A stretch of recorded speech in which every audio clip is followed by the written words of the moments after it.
Okay, we're ready for another divisional review. This time we're going to swing over to the PT Barnum division. Um, I've been doing this habit of kind of going through all the teams and then waiting until the end to tell you who's going to take that division, but I'd be flat out stupid to bother and do that this time. I think it's pretty clear.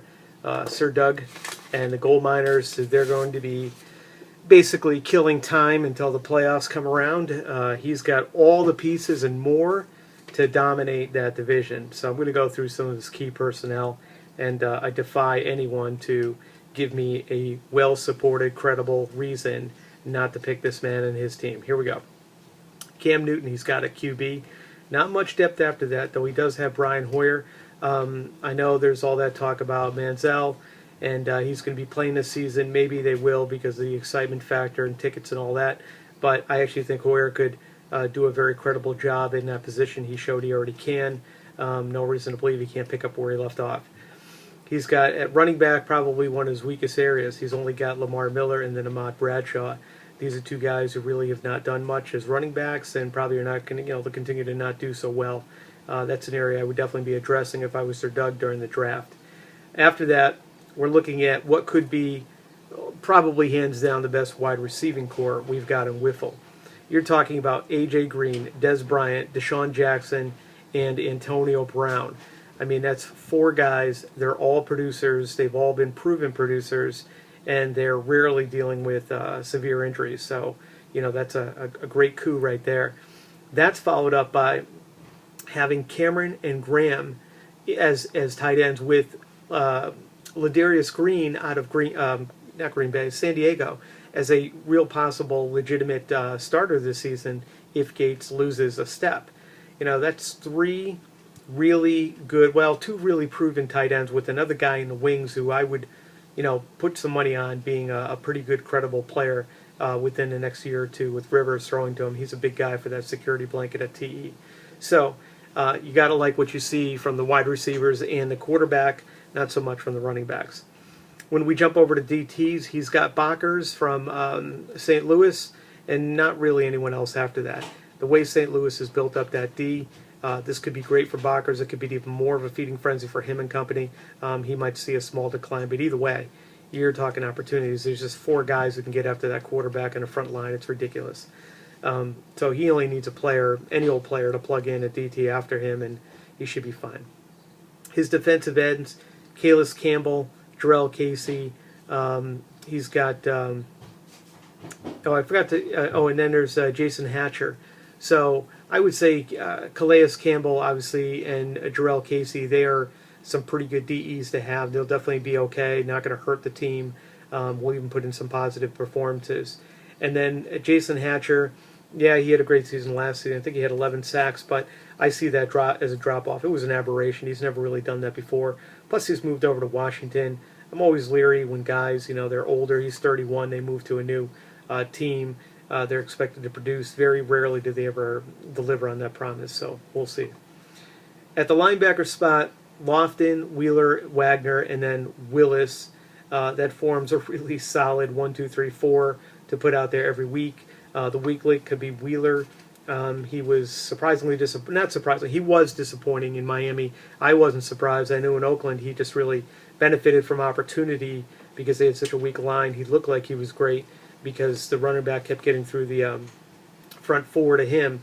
But when he went over to Miami, his true colors came. He's not ready for that spot, and he'll never be ready. Just the same, Miami's got nobody else really put in there. I think Keo Misi is taking over.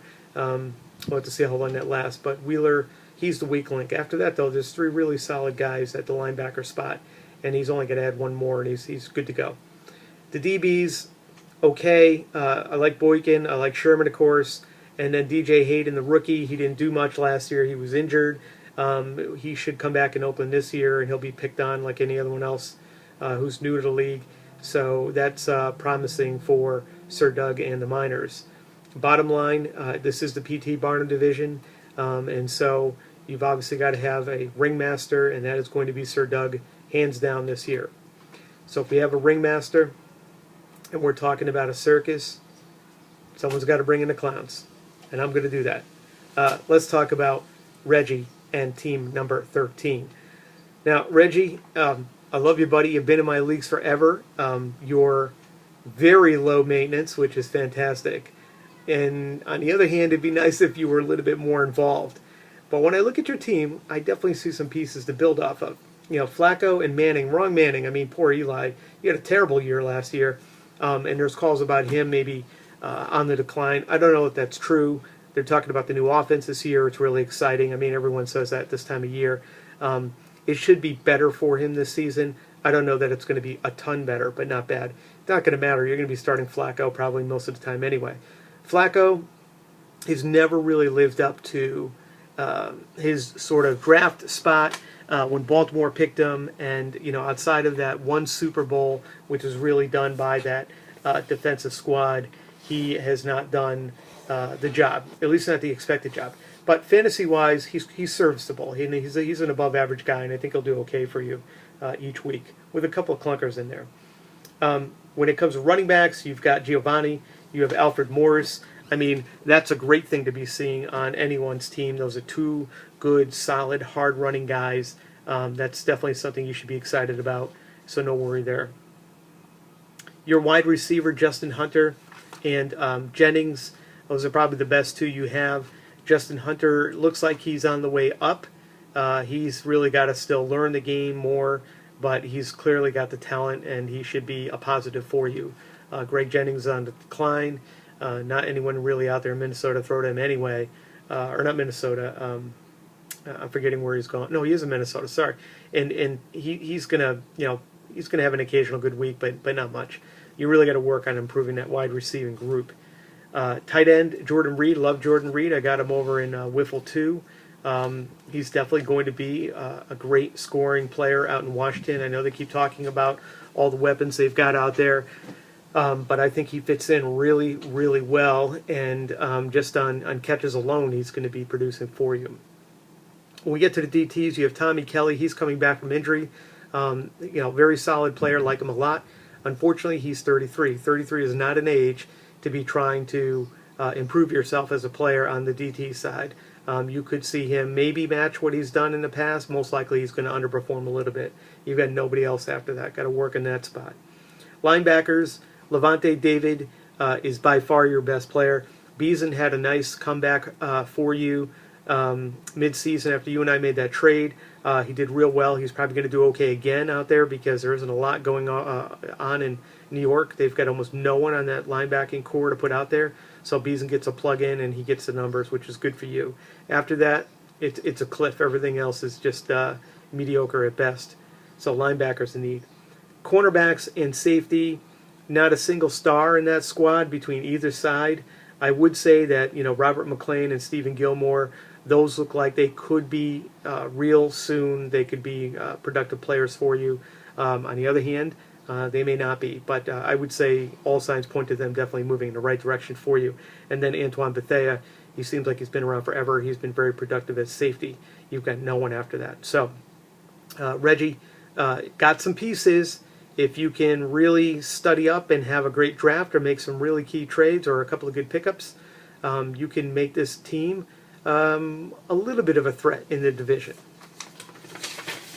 All right. Let's talk about Johnny come not lately. He is literally a near childhood friend of mine. I mean, he and I, we've known each other, I think, going back to middle school. And so it's been a long time. We were in high school together, obviously. We wrestled on the same team.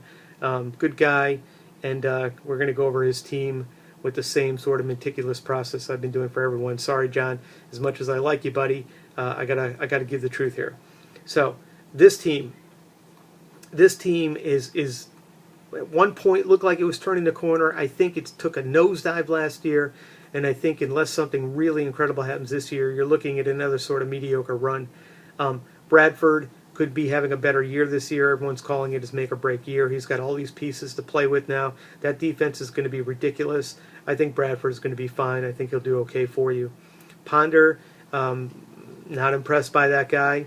You're a Minnesota fan. I get that. Somebody you might want to keep around, but I don't think he's ever going to develop above what he has done, and even people in Minnesota believe that.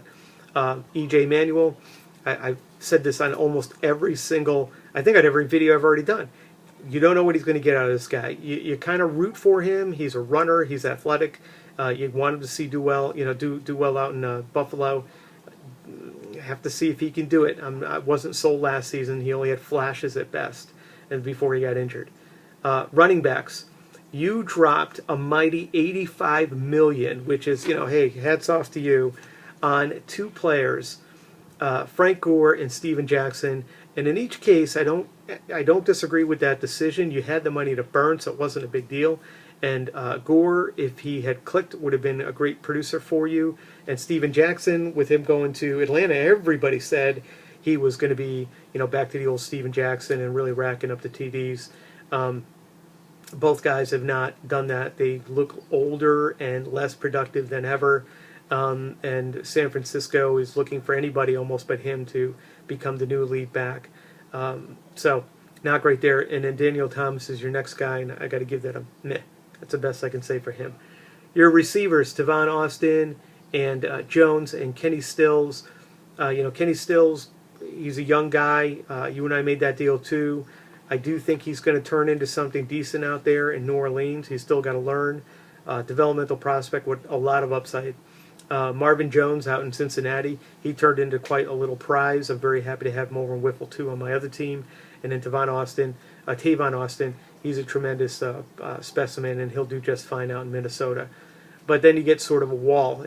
Baldwin, Brown, and Cooper. I do think Brown has upside, but after that, not too much. I don't know that Riley Cooper is going to step back in again and produce like he did last year. I'd be surprised if he did. No tight ends to speak of, because you literally have no tight ends, not a single one. You've got to fill that hole. On DT's positions, you've got Linval. He was the only one to produce for you, and then you had nobody else. DE, Fletcher Cox. He did okay for you with the 10 sacks, but nobody after that. It's a real disappointment in terms of. I'm sorry, Fletcher Cox only gave you 10 points. You have no other real player at DE. So DT, DE, and TE, they are all spots that have to be addressed rapidly and well. Linebackers, Mason Foster is your stud linebacker, your number one, and there aren't too many guys coming in close at second. You've got another cliff situation here with Brooks, Lawson, and Matthews and company, all kind of plugging into filling, and not one of them really stepping up and producing the way a linebacker in WHIFFL should. That is if you want to compete and win games. Your defensive backs, they're a little better. You got Butler, Powers, Porter, Tracy Porter, and Slay, and Trevon Williams. Out of this group, you got to really like Trevon Williams and maybe Slay. The rest, they sort of benefited from being on bad defensive squads, and they had a lot of opportunity. Any one of them could just fade away real quick. So, not bad. I'm doubting they can repeat. I do like Robert Alford, who you've got as a young guy coming up in Atlanta. If he can learn a little bit better too, which he should this season, he could produce. So you've got really two good DBs, which in this league, you need 3 or 4, so you're not too far behind, and they're a little easier to acquire. Safety, you got William Moore. He's been productive for you. And then Eric Reed, you and I again made a trade there for Eric Reed. Reed is your absolute stud. He's going to be great for you. He's going to be a star. He's going to put up mega points. So you're okay at the safety spot for this season at least.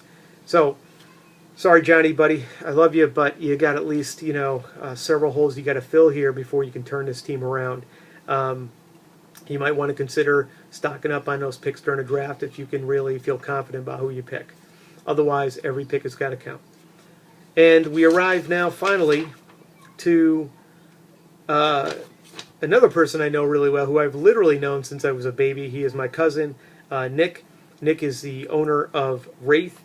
And Nick, boy, if he could spend some time, too. He's another sort of Reggie-esque guy here. But if he could spend some time looking at his team, paying attention to who's out there, making some trades and picks that are sound of mind, he could really compete, I think, with minors, because I like the QB situation. He's got Luck and Manning, the right Manning, Peyton Manning. I mean, that is absolute bedrock, great starters at that spot. Can't miss. At running back, you got MJD, who's out in Oakland this year and looks to be the lead back. And Zach Stacy, who was a great surprise back last year, there's some talk he may not be given the lead back spot again this season. We'll have to see about that, but you're okay there. Wide receiver, Jordy Nelson, and then Emmanuel Sanders out in Denver, I like. And then we got problems. You're talking Jacoby Ford, Greg Little, Manningham, and Moore, and T.J. Graham. These are all receivers that are subpar at best. T.J. Graham's probably got the most upside. Again, he's another one who's got to prove he can do it out in Buffalo. So does Manuel. Big question mark there. So, the receivers are just, they're okay. If somebody can pop out of that back five, you're going to do okay. If not, you got to get working on making some deals and trades there. Tight end, you've got Escobar, who was supposed to be the heir apparent for Witten. He hasn't really stepped up enough to show that he can do that. I think Witten holds on to that job for yet another year. And then Jermaine Gresham, who I liked quite a bit.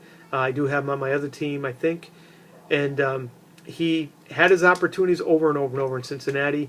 Had some good games here and there. Never could take that big elite step that they expected of him when they drafted him. So now comes in Eifert. Eifert looks to probably wrest the position from him. So you're kind of out of luck at that spot. Your DTs, that's all I can say there. And then linebackers, Derek Johnson, Perry Riley, and DJ Williams, who turns 31 and may not be what they need out there in Denver anymore anyway. Derek Johnson and Perry Riley are two big stud guys. You get nobody after that. Linebackers got to be addressed. Cornerback, I like who you have with Leon Hall and Chris Harris and Janoris Jenkins, and even Darrell Revis, who supposedly doesn't get picked on. He got picked on quite enough last year that you got some good points out of that guy. So you got 4 good ones there. Not a big concern for you. Safety, you had Chris Conte, who was sort of a pickup because there were a lot of injuries out in Chicago. He did a nice job. I actually had my eye on him for a while, but I had no room to put him in there. Whether he holds a job or not, I'm not even sure. I've been paying attention to that. T.J. Ward being out in Denver, I don't know that I like that as much as I liked him out in Cleveland. I thought there was way more opportunity for him to get tackles and plays in Cleveland because of how bad they are. In Denver, I know they're a quick strike, but they could be just as deadly on defense, and he may not see opportunity. But still, you got a quality guy there, so not a big worry for you. So when I look at this team, Wraith, I see a team that has the potential to do something good. I just don't think, from what I've seen the last couple of years from management, that is going to happen. So, to no one's surprise, we already know this is Miner's division. He is going to spend 14 weeks twiddling his thumbs, waiting for just 2 weeks of the season or 3 weeks of the season to show what he's made of. And that's it for this division.